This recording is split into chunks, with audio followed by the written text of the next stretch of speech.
The royal couple were met with loud cheers from the hundreds of well-wishers gathered as they arrived at St. Thomas Anglican Church in North Sydney on Sunday morning. King Charles and Queen Camilla received a rapturous welcome as they kick-started their first day of public engagements in Australia on Sunday morning. The royal couple, who enjoyed a down day yesterday after their grueling flight, were met with loud cheers from the hundreds of well-wishers gathered as they arrived at St. Thomas's Anglican Church in North Sydney on Sunday morning. But a small group of anti-monarchy protesters also gathered outside under a large "Decolonise" banner, a visual reminder of the Republic debate simmering in Australia. Charles, 75, and Camilla, 77, spoke to primary school-aged children from the Thomas's Sunday School group who were brimming with enthusiasm to meet their Majesties. They had patiently waited for over an hour, and when officials started arriving, one boy excitedly shouted, "Are they here?" The youngsters proudly waved their Australian flags as the King and Queen arrived and walked over to speak to them. Camilla, wearing a pale green Anna Valentine dress and straw hat, was gifted a posy before they were received by the Archbishop of Sydney, the Most Reverend Kanishka Raffle, and the Bishop of North Sydney, Right Reverend Chris Edwards. Inside, the Archbishop welcomed the congregation and highlighted St. Thomas's royal history before the Reverend Michael Mantle, rector of the parish of North Sydney. Starting by welcoming the royal guests, he said, "It is an enormous honor for us to welcome you to our church this morning." The theme of the service was the good news about Jesus and featured hymns "Rejoice, the Lord is King," "Tell Out, My Soul," and "Love Divine," all loves excelling. Throughout the service, a lone flute could be heard from outside playing "God Save the King." Speaking afterwards, professional flutist Mina Kim said she only learnt the piece this morning while standing on the lawn outside St. Thomas's. "We got it up, the sheet music, on our phones, and she learned it and started practicing," said Anna Usher, who stood next to her. At the conclusion of the hour-long service, the King and Queen were wished safe travels for the rest of their trip before they made their way to the front, where they signed Australia's first Bible and a Book of Common Prayer.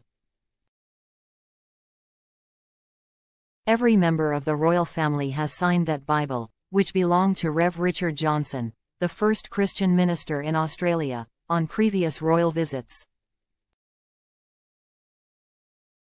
The late Queen Elizabeth signed it in 1954 during the first visit of a reigning monarch to these shores, with the Archbishop saying the Bible represents a significant history of this church and nation. Using his own fountain pen, the King signed the Bible before turning to ask, "What day is it again?" He chuckled and moved on to sign the prayer book, before handing the pen to his wife to sign.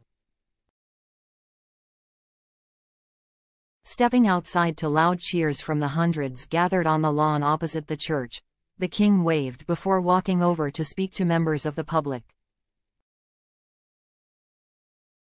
Charles said to one person, "It's a beautiful day," as several people shouted, "We love you." Another said to the Queen, "Hello. I hope your jet lag is getting better," before the pair spoke about the perils of long-haul travel. "We have it the same when we come to the UK," Helen Hetralazes told Camilla. The well-wisher had arrived at the church at 7:45 a.m. with her brothers to try and catch a glimpse of their Majesties. "We spoke about her visit. I asked the Queen about her stay, and she said she was enjoying Sydney very much," Hetralazes said. They spent 15 minutes meeting the hundreds of members of the public gathered to welcome their Majesties, and even asked their security if they could walk over to the crowds gathered opposite the church before they left. Ms. Usher, who was stood next to the flautist, said excitedly, "I shook his hand. I'm absolutely thrilled that he is here in our neck of the woods. He looks in great health." As they moved along the crowds, spontaneous rounds of 3 cheers erupted from the crowds and people continued to whoop and cheer. Among the well-wishers were Sinclair and Wendy Hill, old friends of the king who have hosted him at their home in Australia. Mr. Hill, who is described as Australia's greatest ever polo player, was asked by Prince Philip to teach the young Charles and has kept up a warm friendship ever since. Mrs. Hill, whom the king greeted with a kiss on each cheek, said afterwards, "He is a lovely man, and the fact that he has not been well and still came. The effort he puts in to talk to all these people, I thought he looked terrific." Dozens of well-wishers handed gifts to their majesties, including Tunnocks tea cakes, kangaroo jerky and bouquets of flowers. The Queen has requested all of the flowers be taken to Admiralty House, where they are staying while in Sydney. Abigail Smith, 10, in her Scout's uniform, gave the king a special present.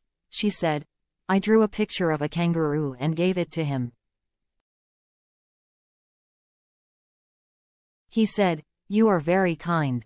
I didn't it because the kangaroo is an Australian animal. I think he liked it.'" The church presented the royal visitors with gifts including a rugby ball, cricket ball and toy koala for them to take home for Prince George, Princess Charlotte and Prince Louis.